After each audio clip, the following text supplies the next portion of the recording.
muchas gracias. ¿Cómo le están pasando? Qué lindas charlas que hemos tenido, ¿no? Una más linda que la otra. Esto es lo que hacemos acá, aprender entre pares. Cuando estamos aprendiendo, no hay un maestro que imparta el saber ni un alumno que deba ser educado. Cuando estamos aprendiendo, aprendemos entre todos. Y ahí es donde estamos todos nivelados. Ahí no hay jerarquías, no hay un jefe, no hay un subordinado. Simplemente hay aprendizaje. Cada uno da lo mejor que tiene para dar. Y entonces hay personas que se destacan, algunos en el trabajo intelectual, otros en el trabajo manual. Algunos se destacan en el arte, otros se destacan en la técnica. Y entonces cada uno viene a dar lo mejor que tiene para dar. El que seamos pares es justamente eso, poder dar cada uno lo mejor que tiene para dar, no dar todo lo mismo. Porque si diéramos todo lo mismo, habría muchísimas cosas que quedarían sin hacer. Entonces, como cada uno da lo mejor que sabe, se potencia todo lo que vamos haciendo en conjunto. Y el aprendizaje, una de las peores cosas que pueden pasar es la ignorancia. Pero la ignorancia, no simplemente por no haber sido instruido. La peor de las ignorancias es no saberse ignorante. Porque al no conocerse que uno es ignorante, no puede seguir aprendiendo. Hay un dicho que me gusta mucho que dice que cuando se juntan un profesor y un alumno, se juntan dos ignorantes en disciplinas diferentes. Entonces siempre somos ignorantes. Y en Renacer trabajamos con los aspectos que son comunes a todos. Y los aspectos comunes a todos son el sufrimiento, el amor y la ignorancia con la que hemos llegado para seguir viviendo luego de la muerte de un hijo. Todos, cuando murieron nuestros hijos, no sabíamos cómo seguir viviendo. Bueno, hoy es la 9ª jornada de consolidación de los fundamentos y esencia de Renacer.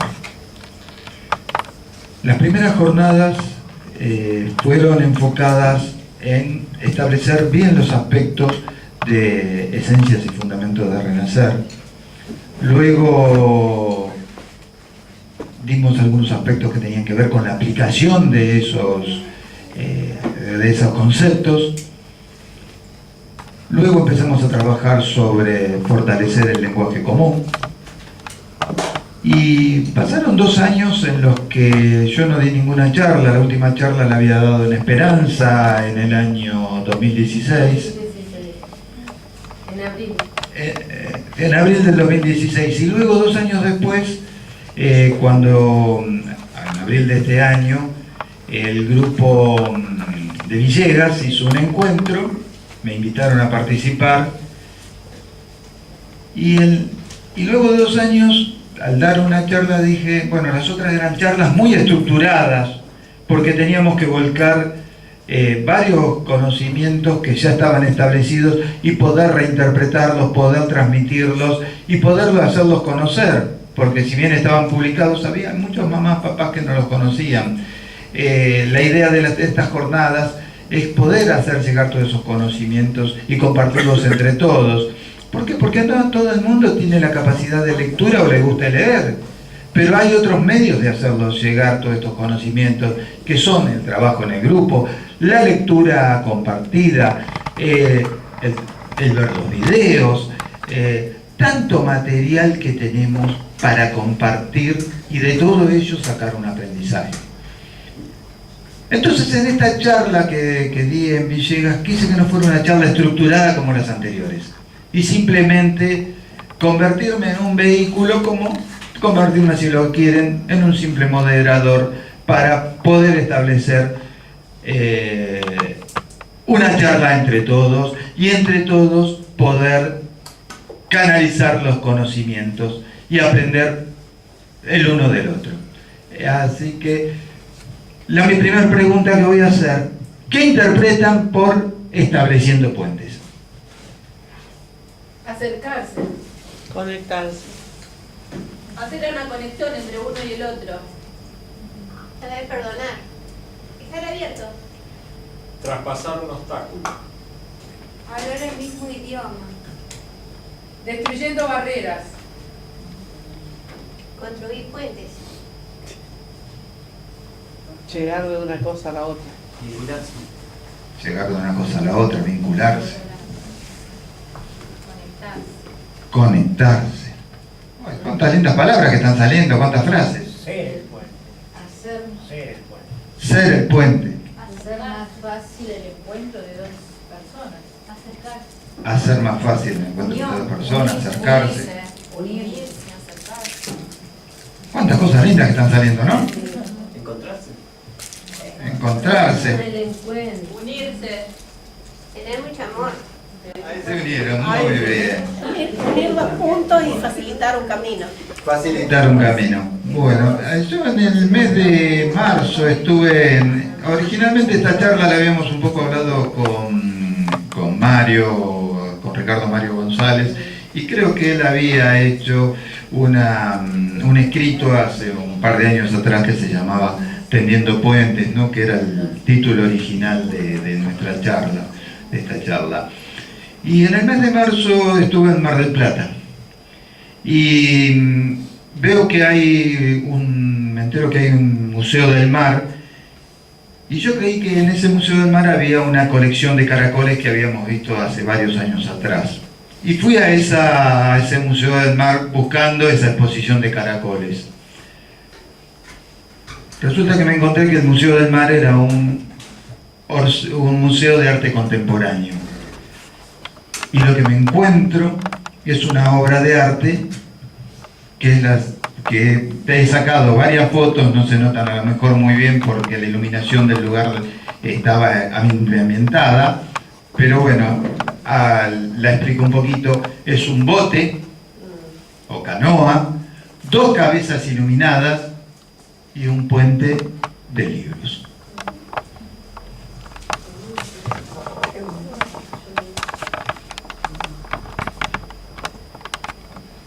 Y se llamaba Estableciendo Puentes. Acá está el autor de la obra, Eugenio Cutica, y aquí se puede observar un poquito mejor, un poquito más clara, porque esto es sacado de una revista la foto, ¿no? ¿Qué les transmite esta escultura? Sabiduría. Conocimiento. Compartiendo, Intercambio. Conocimiento. el aprendizaje que tenemos. Que el conocimiento te lleva a otro lado. Te Transmisión de conecta con el otro. transmisión. Pensamiento. Transmisión, yo iba a decir eso, transmisión de pensamiento. Que la conexión de dos personas puede generar un pensamiento común. Que la comunicación entre los dos hace que los dos se iluminen. También. Qué bueno. Transmitiendo. Muy bien. Me iluminé. Que el conocimiento nos ilumina. Qué bueno que está eso, ¿eh? La verdad que sí. Y ahora, ¿en qué sentido van los libros? ¿De este lado para este o de este para aquel? Es un ida y vuelta. Se comparte, se complementa. Se unen los dos. Recíproco. Están como unidos como un puente. Y además van como viajando porque van en una canoa. Y van en una Van en canoa. movimiento. Hacer lo que ahora hicieron ustedes, venir hacia acá. Y después volver a su lugar. Cambiar amor. No, y es un poco también lo que hablabas vos. Y ahí preguntás quién es el que enseña y quién es el que aprende.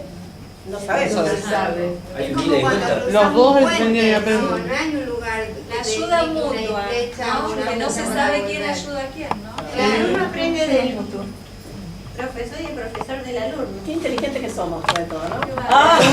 Mirado bárbaro.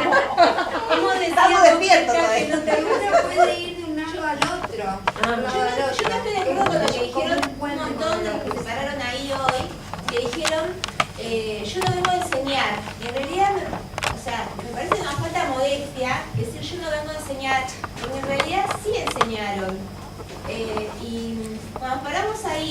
venimos a enseñar? Capaz que no un conocimiento, estamos enseñando nuestro corazón cuando venimos acá. Estamos enseñando lo que sentimos, lo que nos pasa.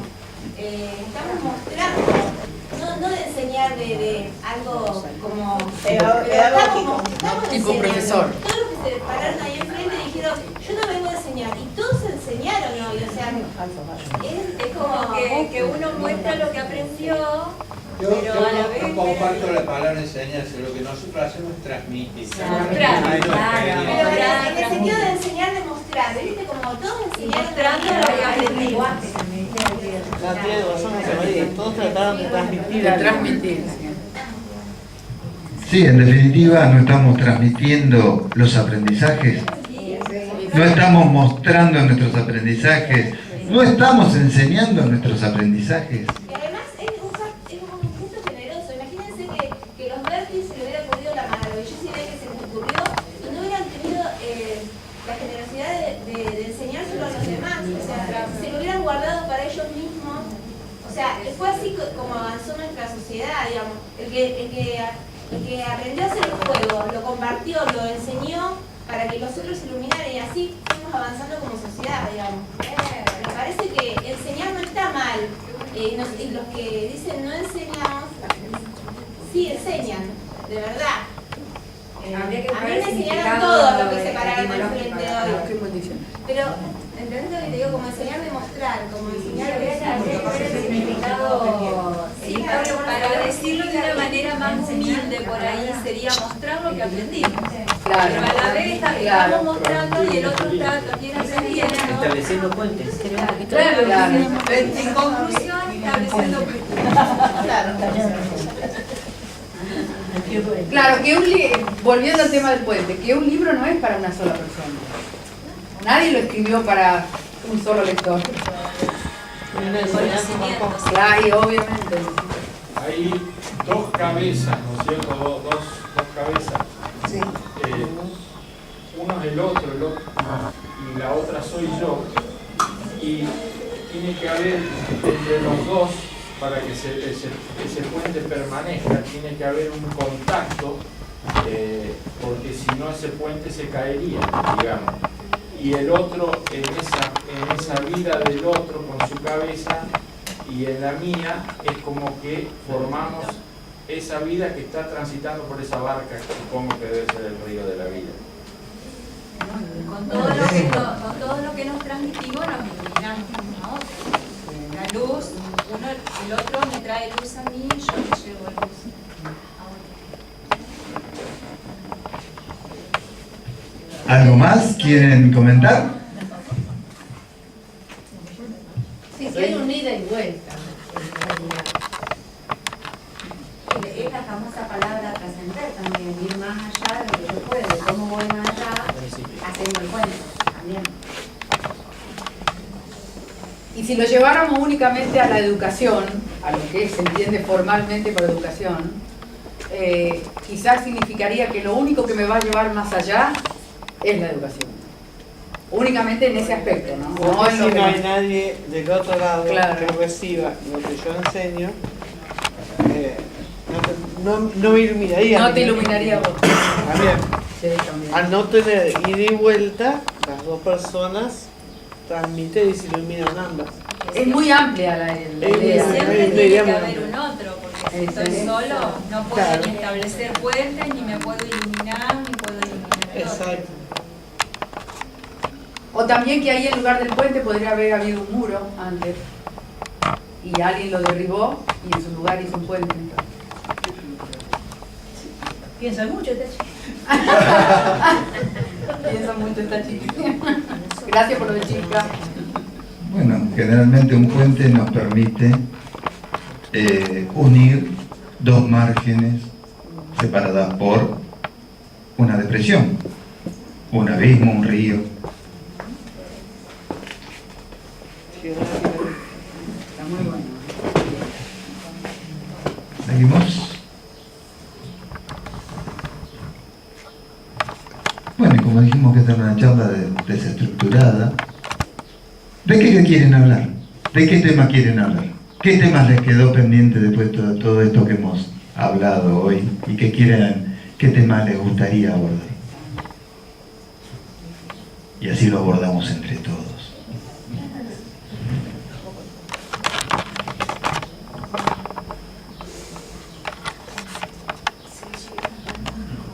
Parece que fueron muy buenas las charlas, así que no quedó nada pendiente. En definitiva, después de todo lo que se comentó, ¿cuál es realmente la imagen? ¿Qué realmente, cuál es el significado? El sentido. Es Es que subjetivo. ustedes le den. Bien. Buenísimo. Me haces acordar Eso sí que dijiste cuando que preguntamos hasta cuándo se pensar, sufre. Me hace acordar cuando preguntamos hasta cuándo se sufre. Sí. Hasta que vos Sí. quieras. Sí. Perdón, decilo en voz más alta que te escuchen todos. Bueno, acá preguntan, ¿hasta cuándo se sufre? ¿Qué opinan? Hasta que nuestro maestro Norberto una vez nos dijo, hasta cuando ustedes quieran. Exacto. Una mamá le preguntó, Norberto, ¿hasta cuándo voy a sufrir? ¿Hasta cuándo este sufrimiento? Si él me podía hasta cuando usted quiera. Depende de nosotros. Claro. Depende de nosotros. Bueno, acá nos dicen que se sufre hasta cuando uno quiera. Y quizás hasta que uno aprenda que puede elegir, Otra cosa. que puede elegir no sufrir, que eso también lleva un tiempo, ¿no? El poder elegir cómo quiero estar. Porque a veces uno va por la vida simplemente viviendo, sufriendo y viendo las cosas hasta que en un momento dado decimos, puedo elegir cómo quiero estar. Puedo elegir estar bien o puedo elegir estar mal. Y entonces, lo que nos dice Víctor Frank, no puedo elegir las cosas que nos pasan en la vida, pero sí qué actitud puedo tomar frente a ellas. Y en ese momento llegará, en algún punto, en ese punto donde podemos elegir qué actitud tomar. ¿Y qué hago para estar bien? Porque si me quedo tirada en una cama y digo quiero estar bien, quiero estar bien, quiero estar bien, nunca lo voy a lograr. Decimos que hay dos caminos, uno fácil y uno difícil. Es más difícil que estar. El camino fácil es sencillo, para estar mal hay que hacer nada. El camino para estar bien es un camino que hay que trabajarlo día a día. Tenemos que enfrentar el dolor que llevamos dentro de nosotros para poder sobrevivir a lo que nos va llegando día a día. Porque no es fácil levantarte todas las 24 horas del día, no tener la ausencia de tu hijo y decir, bueno, tengo que ponerme de pie, tengo que ver lo que está alrededor mío, porque hay gente que depende de una persona, porque no te quieren ver mal. Entonces, lo que yo veo, que uno tiene que tratar de las personas que están alrededor de nosotros, que nos vean, que nosotros podemos salir de donde estamos, porque hay gente que a veces no quieren salir y no quieren ver la realidad que tenemos nosotros. Nosotros no le podemos enseñar a la gente, pero la gente a nosotros no nos entiende. A veces dice, pero mira aquella, ¿cómo está? Siendo que no tiene su hijo. Pero nosotros le tenemos que enseñar a la gente, saber ver las cosas de otra manera, que nosotros las vemos, ellos no las ven, porque yo pienso que nosotros mismos tenemos que enseñarle a la otra persona que nos quiere ver, o quiere ver o no lo ve, no quiere ser realista lo que le está pasando en ese momento. Piensa cuando uno tiene otra persona que le pasó lo mismo, que uno lo habla, que lo consuela, a veces no es tanto las palabras, sino un abrazo y la contención que uno le puede dar, que a nosotros también nos dieron. Yo cuando hay personas que le pasaron lo mismo, trato, yo las hablo, les digo, yo fui del grupo, el grupo me enseñó a aprender, a sobrevivir el dolor, porque el dolor hay que llevarlo día a día. cosa que a veces hay gente que no puede, porque cuando llegan los días especiales y a los demás duele. Bueno, una cosa que vamos aprendiendo también, en general trato de hablar de sufrimiento, no de dolor, porque uno puede dar diferentes significados y muchas veces hasta se confunde hablar de dolor, sufrimiento, entonces simplemente hablo de sufrimiento. Perdón, Juan, perdón, ya que sacaste el tema, ¿vos podés explicarnos bien para renacer en dónde está la diferencia de los dos términos? Bueno, mira, no sé si para renacer, te puedo dar 2 o 3 concepciones de dolor y sufrimiento que tienen que ver con lo que uno vive. Por un lado, si uno busca en internet y busca dolor y sufrimiento, muchas veces se confunden los dos términos y a veces no hay diferencia entre ellos. Entonces yo te voy a dar un punto de vista, no sé si es de renacer, un punto de vista personal, si lo querés, y después cada uno lo tomará si le sirve o no, pero al menos yo lo contextualizo en esto cuando doy las charlas que doy yo, o sea, como diría Foucault, me hago, aplico la tiranía del autor, ¿no? O sea, bueno, yo me manejo en este contexto y las cosas que voy a decir las trabajo de este contexto. Por ejemplo, voy a dar un término, un ejemplo por ahí no demasiado aplicable directamente. Por ejemplo, tengo un dolor de muelas. El dolor de muelas me provoca sufrimiento. Voy al odontólogo, me cura la muela, ya no tengo el dolor, pero el sufrimiento puede continuar, porque cada vez que me acuerdo lo que me pasó en ese dentista estoy sufriendo. Y cuando cada vez que voy y cuento a mi amigo o a una persona todo lo que me pasó en el dentista, y sufro y me largo a llorar sufriendo, entonces yo considero que el dolor genera sufrimiento.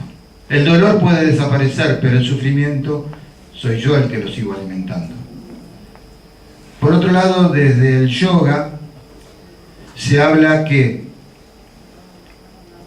el dolor es físico o emocional. El sufrimiento es espiritual. Entonces te he dado estas dos concepciones. Te voy a dar un ejemplo que tiene que ver con mi hija. Acá la mamá se ríe ahí. Mi hija tiene terror a que le saquen sangre. Cada vez que tienen que sacarle sangre, 25 años, la tiene que acompañar o el novio o la mamá, porque se desmaya del solo hecho de pensar que le van a sacar sangre. No hay dolor, pero el sufrimiento que tiene por solo pensar que le van a sacar sangre es atroz. Y para ella, y entonces, ¿hay dolor? No, pero el sufrimiento existe, por el temor. Y ahí eso me lleva a otra cosa. Sufrimiento, dolor, duelo, dolor, duelo. Muchas veces hablamos de la palabra duelo, hablamos del dolor, pero cuando en Tucumán Gustavo dijo, nosotros vamos antes del duelo, porque ¿cuándo se produce un duelo? ¿Un duelo se produce cuando hay alegría?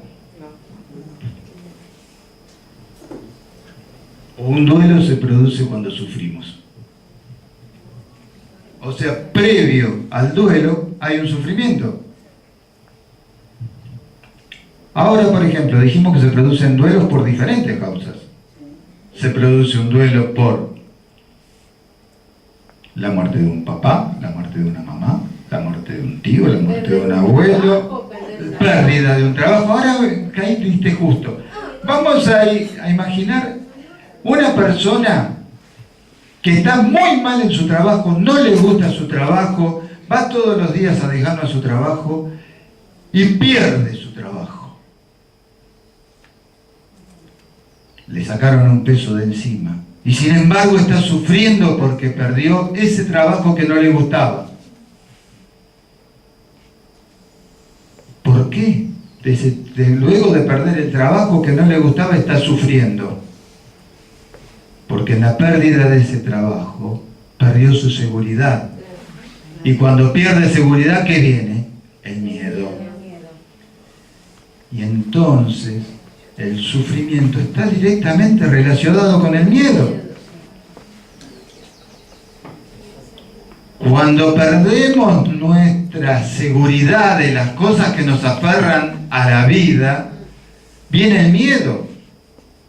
Cuando mueren nuestros hijos, ¿qué es lo que viene? Miedo. ¿Cómo sigue nuestra vida? ¿Qué hacemos de aquí en más? Los otros hijos, miedo a perder otro. Miedos y miedos y miedos. Y entonces, ¿qué palabra aparece ahí? Enfrentar. Padres que enfrentan la muerte de hijos. Valiente no es la persona que no tiene miedo. La persona que no tiene miedo es inconsciente. Un niño que mete algo de metal en el enchufe, no es que no tiene miedo, no conoce que puede quedar electrocutado, pasarle o darle una patada ahora que hay disyuntores y demás, y pone un tenedor en el enchufe y es inconsciente. Entonces, valiente es aquella persona que a pesar de tener miedo, enfrenta esos peligros que le dan miedo para seguir adelante. Entonces, cuando hablamos de enfrentar, es enfrentar la vida luego de la muerte de un hijo, enfrentar los miedos, enfrentar las incógnitas que nos plantea la vida. Entonces, fíjense cómo pequeños detalles, pequeñas palabras se van enlazando y están todos contenidos en el nombre de nuestro grupo. Ahora, perdón, ¿no? Vos me dijiste, el dolor puede ser físico o emocional y el sufrimiento es espiritual. Bueno, ¿y cómo sería, por ejemplo, un dolor emocional? ¿Una emoción violenta, fea, mala que yo tenga en un momento? Por ejemplo, digo. Y las emociones, vos te levantás un día muy enojado, y hay cosas que realmente te hacen sentir muy mal, que te dan dolor. Claro, pero yo no sé cómo diferenciarlo del espiritual, digo. No sé si me explico. Es como hablar de una emoción y un sentimiento. Las emociones son pasajeras. Un dolor es pasajero. Para diferenciarlo de un dolor físico, de un dolor emocional. Tenemos dolores emocionales que no tienen que ver directamente con lo físico, pero es pasajero. Un dolor físico, como decía hoy el ejemplo de la muela, es un dolor pasajero. El sufrimiento permanece y para que el sufrimiento desaparezca, tendremos que dejar de alimentarlo. O transformarlo. O transformarlo. Ahí está el tema. Nosotros, el amor por nuestros hijos. ¿Quién ha dejado de amar a sus hijos luego que murieron? En cambio, el sufrimiento lo tenemos que alimentar para que siga permanente. Entonces, en la medida que lo dejamos de alimentar, el sufrimiento va desapareciendo. ¿Cuánto tiempo va a pasar? Eso va a depender de cada uno, del tiempo que lo deje de alimentar. Muchas veces, ¿cuántas veces nos pasa? Olvidémonos de la muerte de un hijo. De cualquier situación que nos provoque sufrimiento. Y nos machacamos nosotros mentalmente enfocándonos en esas cosas que nos producen sufrimiento y parece que la mente nos traiciona y nos mete en ese lugar de sufrimiento permanentemente y no podemos dormir porque nos peleamos con un jefe, porque nos peleamos con un cliente. y pequeñas cosas que nos provocan el sufrimiento y nos pone mal, y nosotros lo vamos alimentando. En el momento que dejamos de alimentar eso, desaparece. Por supuesto, no podemos medir eso con la muerte de un hijo, que es un sufrimiento enorme, porque es algo a lo que nunca estuvimos preparados. Yo puedo decir, entiendo de esta manera, a ver si es correcto. Una vez escuché una mamá en el grupo que dijo, el dolor hay que capitalizarlo. Yo lo entendí así. Bueno, la muerte de mi hijo provocó un dolor, bueno, ya sabemos. Es como que, bueno, listo, ese dolor yo lo hago mío, porque recién escuchaba a esta mamá que decía que hay que sobrevivir al dolor, que no es así, ¿no? Yo digo, bueno, capitalizar el dolor creo que debe ser esto, a ver si es así. Este dolor que provocó la muerte de mi hijo está, es mío, lo tengo, lo tuve, pero no lo alimento, elegí, bueno, está, me provocó un dolor perderlo, terrible, ya sabemos cuál es. Pero no continúo alimentando ese dolor, o sea, ahí estoy eligiendo no sufrir por ese dolor. Creo que es así, ¿no? Si yo no voy a decir si es correcto o no es correcto, o sea, así lo interpreto yo. Es mi interpretación, cada uno tendrá su propia interpretación y es válida, ¿no? Porque esto en definitiva, si lo querés, es un poco una opinión, o es de los aprendizajes que uno ha sacado de diferentes lugares. Cada uno tomará el concepto que le sirve, y si le sirve como herramienta y lo ayuda, fantástico. Si no le sirve como herramienta, como decimos siempre, ¿no? Tomo las cosas que me sirven, o tomo las cosas que me sirven en este momento. ¿Cuántas veces hablamos nosotros, por ejemplo, de temas como llevar a tu hijo de acá, desde la cabeza al corazón? Y entonces te preguntan, ¿y eso cómo se hace? No es algo que hay una receta. ¿Cuándo me voy a dar cuenta que Es simplemente algo que sucede. En un momento uno se da cuenta, pasó, y cuando se da cuenta siente que su hijo está en el corazón. Pero eso no es algo que hay un camino, una receta, o una forma de hacerlo, o un tiempo determinado.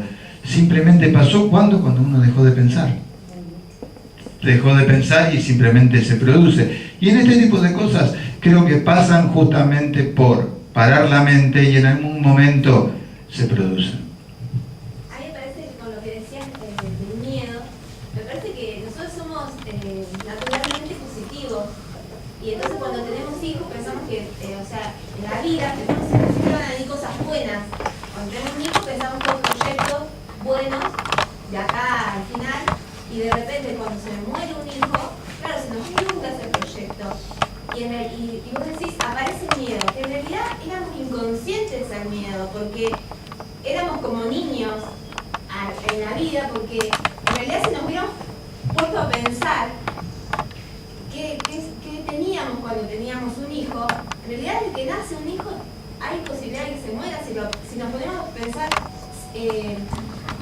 objetivamente, sin subjetividades, sin el deseo de que nuestro hijo sea feliz, de que cumpla todos sus proyectos, de que tenga una vida exitosa y todo lo demás que pensamos cuando tenemos un hijo, porque cuando tenemos un hijo es todo bueno, pero en realidad una madre de nuestro grupo nos dijo una vez, en realidad cuando tenemos un hijo tenemos dos posibilidades, pero nunca pensamos lo malo, o sea, pero porque somos inconscientes.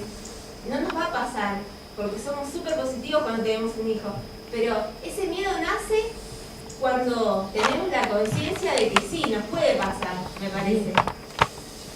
¿No? José María. No, es extra contemporáneo, no te quise cortar cuando hablaban de las emociones.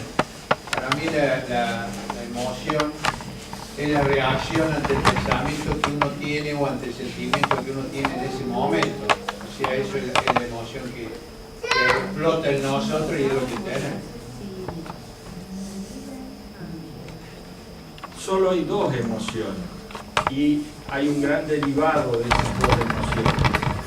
Una es el amor y la otra es el temor. Algunos creen que el odio no, es el temor. Todo lo que entre comillas clasificamos como malo para nosotros proviene de esa emoción madre que es el temor. Todo lo que entre comillas clasificamos como bueno proviene del amor. Por eso a mí me pareció muy acertado cuando se le cambió y se le puso padre que enfrenta la muerte de sus hijos. Y ahí sale de nuevo la palabra duelo, que tiene otro significado, aparte de todo lo que dijeron, que es combatir. ¿Se acuerdan de los duelos en el 1800? Con los padrinos. El combate espiritual es combatir a ese dolor, a ese sufrimiento que es mental, y el dolor, como bien dijo usted, es emocional y físico. Solo se puede combatir con amor, porque si no, ese dolor como emoción es una energía que si no la disipo me va a enfermar. Alguno de los cuerpos se va a enfermar, o el físico, o el mental, o el emocional. Es una energía. Como energía solo puedo transformarla.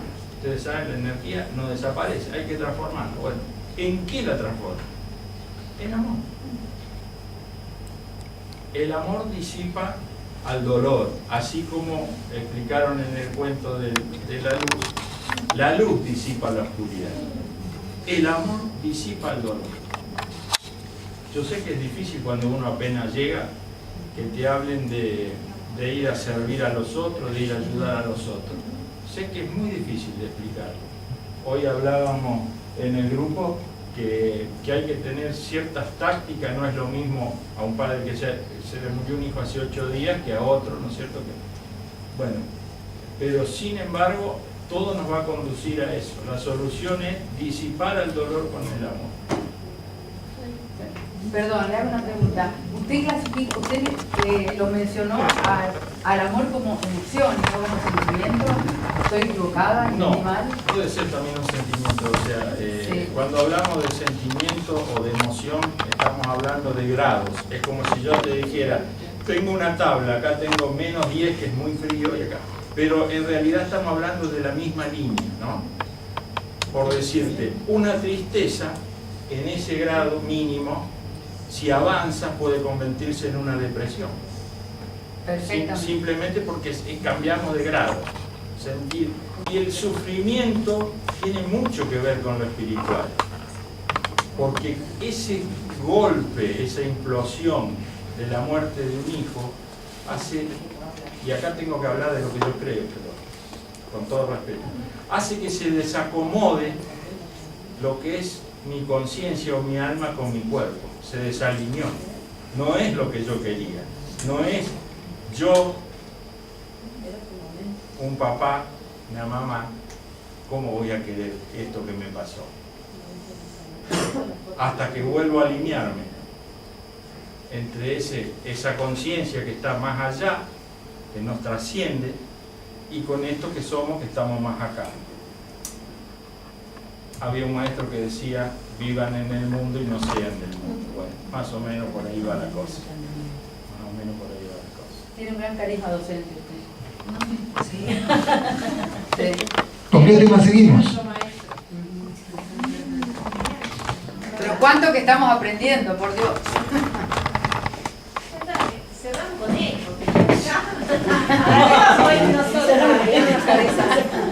Bueno, pensé que íbamos a hablar de algo más divertido, a lo mejor. No, muy bueno. ¿Quieren hablar de sexo? Sí, sería bueno. Sí, porque es un tema. ¿Qué es eso? Yo te hablo de la...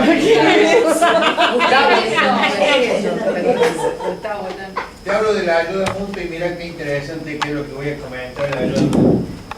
Bueno, sexo. acá preguntan... ¿Qué tiene que ver con la ayuda mutua?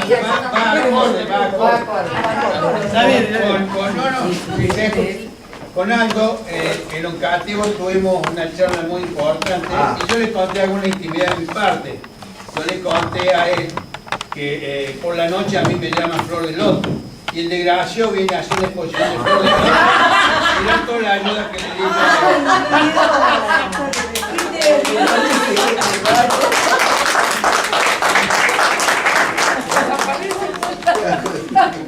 Te van faltando. Después vas a dar la explicación de por qué te hizo el Flor de Loto.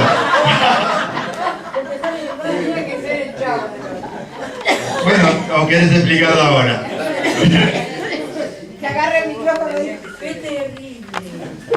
Cuando hay un libro que se llama El libro tibetano de la vida y de la muerte de Sogyal Rinpoche, y él relata que es un escritor indio, ¿no?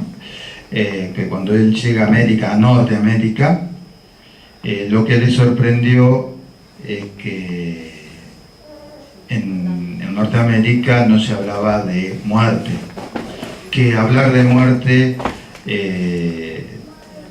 era, o se hablaba en broma de la muerte, o no se hablaba por temor a atraerla. Y él expresaba que el tabú en América era la muerte y el tabú en Oriente era el sexo. Pero bueno, esa a lo mejor fue una visión desde afuera. En general, acá también hablar del sexo es un tabú, porque o hablamos en broma o no hablamos. Fundamentalmente los hombres. Las mujeres entre ellas hablan de sexo, pero los hombres hablamos del sexo o en broma, o hablamos de quién tiene el miembro más grande, quién satisface más a una mujer, que cuántas mujeres se tienen. O sea, todo en broma. Y cuando muchas veces hablar en serio del sexo cuesta mucho. En los 14 años que llevo en Renacer, pronto van a ser 14 años, he escuchado a muchas mamás hablar de problemas en no poder volver a tener relaciones sexuales luego de la muerte de un hijo. Pero solo una vez escuché sobre un papá que no quería volver a tener relaciones. Por supuesto, contado por la mamá, no por el papá. ¿No? Y a veces se niega, porque la virilidad tiene que ver mucho con la erección. Muchas veces, ¿cuántos problemas existen que están relacionados directamente con la virilidad? Muchas veces enfermedades, como la diabetes, la hipertensión, y el propio estrés y depresión. ¿Cuánto tiene que ver? Uno de los grupos etarios que más utiliza Viagra son las personas entre 30 y 40 años. ¿Por qué? Porque están en un proceso de estrés laboral, en la escala, en la escala social, trabajando para construir su familia, su futuro. Y hay mucho consumo de Viagra en esos estamentos. Luego en los jóvenes, buscando mayor eficiencia sexual, jóvenes de entre 18 y 30 años buscando mayor rendimiento. Pero luego empiezan los problemas que tienen que ver con la salud. ¿Y cuál es el estrés que provoca la muerte de un hijo? Y entonces, ¿cómo que no pueden haber problemas ahí? Luego de eso, la tristeza enorme que hay luego de la muerte de un hijo. Y que haya padres que quizás no pueden volver a tener relaciones sexuales por un gran tiempo. Y pasa. Pero muchas veces ese tipo de cosas se ocultan. Entonces, tanto para mamá, papá, el sexo lo podemos ver de tres formas. Esto lo dice Víctor Frank. El sexo lo podemos ver como el medio de obtener placer. El sexo lo podemos ver como un medio de reproducción. O el sexo lo podemos ver como la expresión sublime del amor. Cuando vemos el sexo como la expresión sublime del amor, muchas veces a partir de eso se puede superar muchos de los conflictos que pasan luego de la muerte de un hijo. Y establecer los puentes. Y me dicen establecer los puentes y les abro para que hablen ustedes. Acá quiero hablar. No, que cuando nosotros nos pasó lo que nos pasó con Lucas, yo aparte de venir por el perio, que había tenido antes y hacía 2 meses, la tristeza de mí era tan grande y me volví tan egoísta, yo era la madre de todos los dolores y la madre de todos los dolores era chica al lado mío. Entonces lo que yo menos quería era tener nada. Mi marido se iba a dormir al patio, se iba a la calle o no sé, o se iba de viruja, a mí no me importaba. Y así pasó un año entero donde dormimos cola con cola. Cola con cola, sí. Eso se llama el 14. Cuando dije vamos a hacer 14, 7 con 7.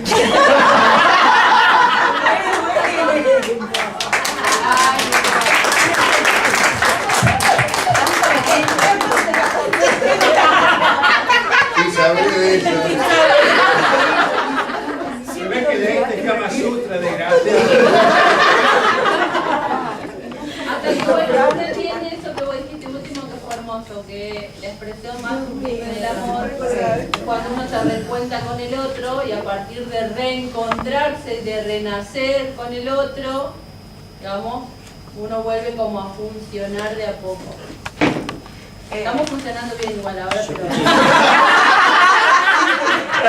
¡Vamos ahí! Un aplauso para... Las pruebas están a la vista. Traje foto. No, yo escuché, me parece, no sé si era... No, que le estaba diciendo que diferencial. Hablemos de uno, a ver. Yo creo que también el concepto o sea, es también, ¿por qué no pensar en el otro a la hora también, como decimos, de pensar en las personas más cercanas? Y yo particularmente siempre digo la tercera opción. Para mí lo más sublime, el amor, pasa también por el sexo. Y es importante, y si hay alguna pareja que quizás esté pasando por eso, yo les aconsejo que intenten verlo como la tercera opción, porque salva a la pareja, salva a la familia y no hacerlo, como siempre decimos, culpable a esos hijos que no están físicamente, hacerlo culpables de eso, ¿no? También de eso. No,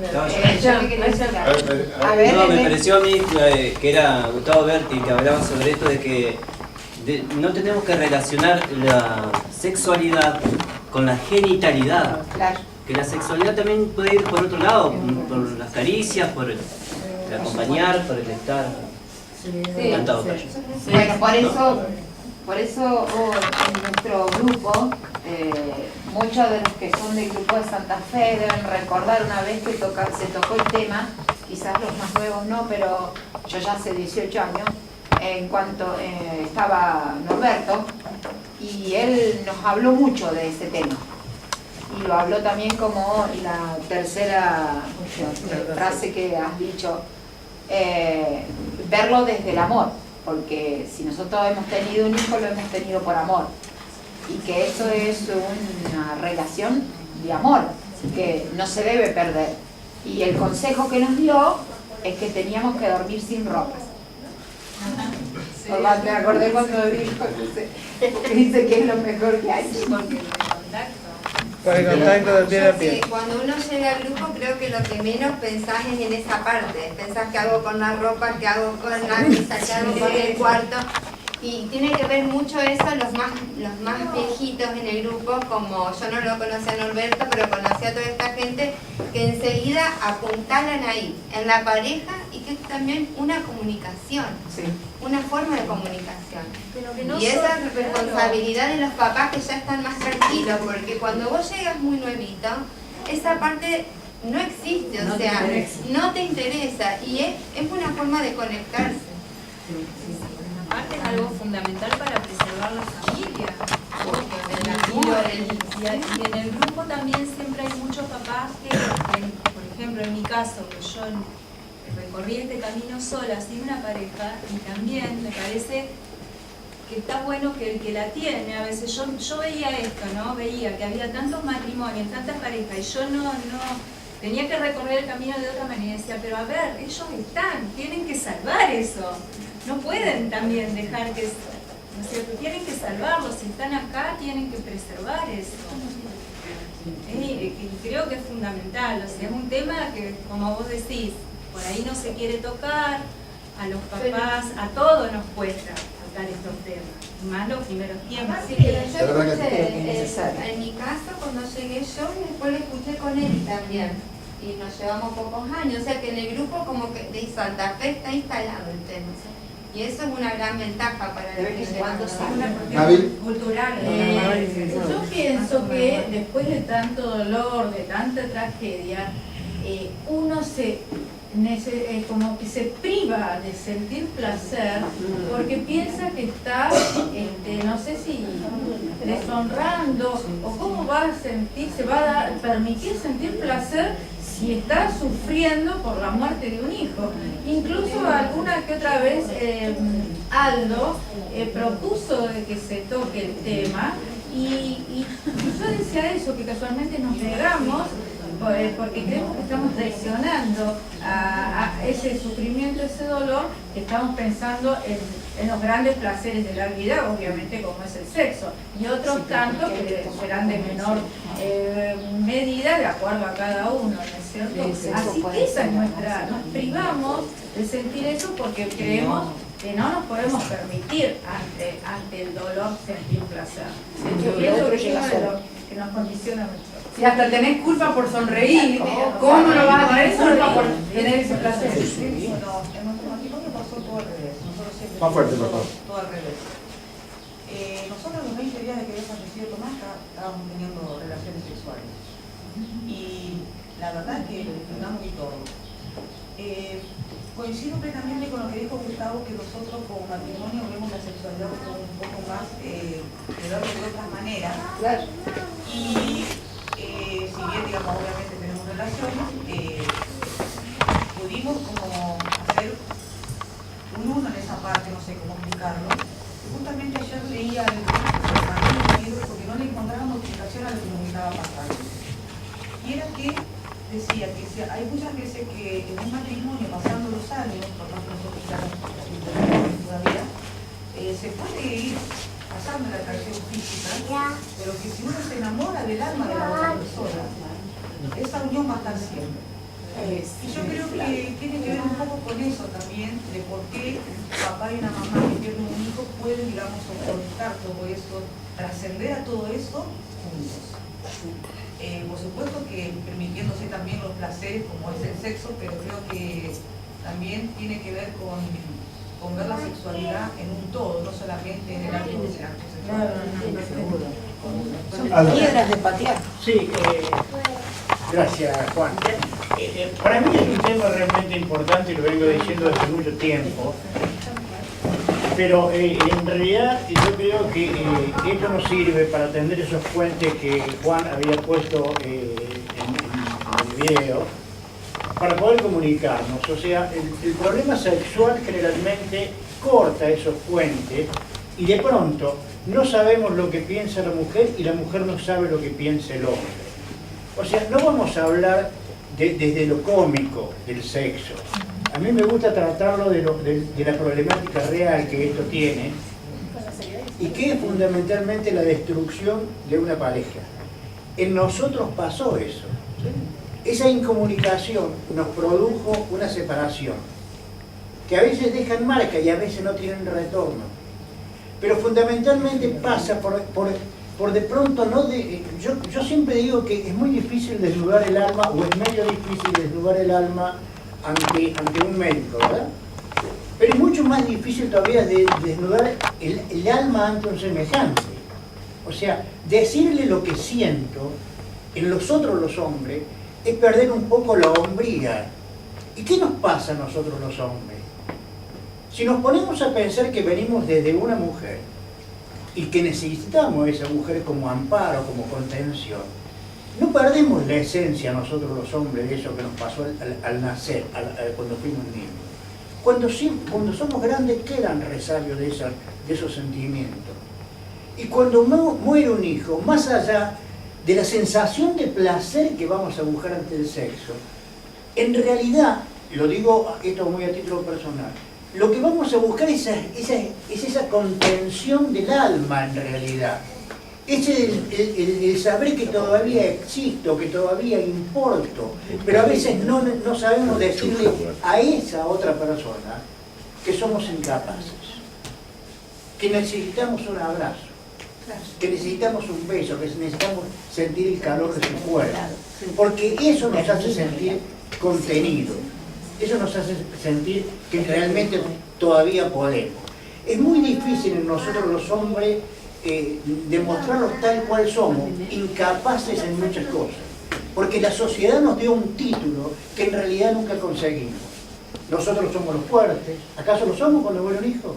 Nosotros todo lo podemos porque somos jefe de familia. ¿Acaso lo podemos? Cuando nosotros vamos a la calle a buscar la moneda para traerla a casa, es la señora la que se queda en casa limpiando las cosas y atendiendo a los chicos. Entonces, ¿podemos realmente, en realidad todo lo que creemos que podemos?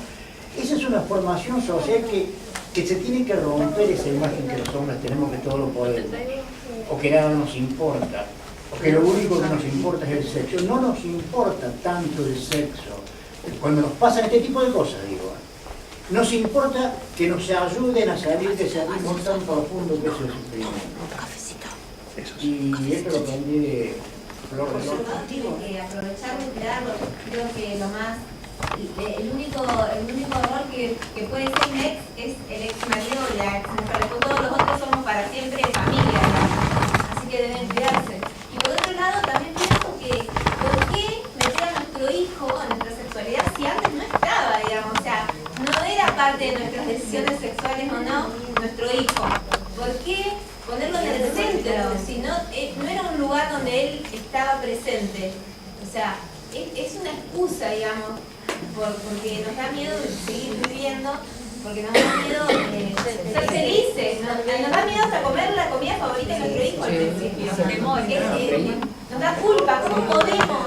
La primera vez que nos damos cuenta que nos estamos riendo, cuando nos damos cuenta, decimos, ¿cómo me puedo estar riendo? Soy una desgraciada, ¿cómo me puedo estar riendo? Y sin embargo, bueno, la vida sigue, pero nos tenemos que concentrar en eso, de no ponerlo, es como culparlo de algo que no tiene la culpa, porque no estaba ahí antes, nuestra sexualidad no estaba nuestro hijo.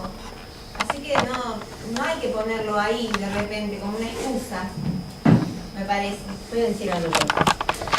Sí, Aldo dijo de que sí, a partir de lo que dijo Pablo, yo empiezo a cambiar. Poné el micrófono que no te escucho. Cuando parte Gabrielito, yo cambié.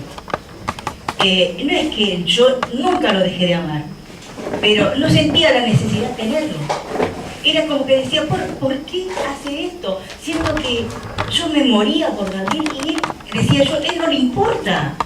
Lo culpaba yo a mi marido porque yo estaba de duelo. Yo digo, tiene que estar igual. Eso no me importaba.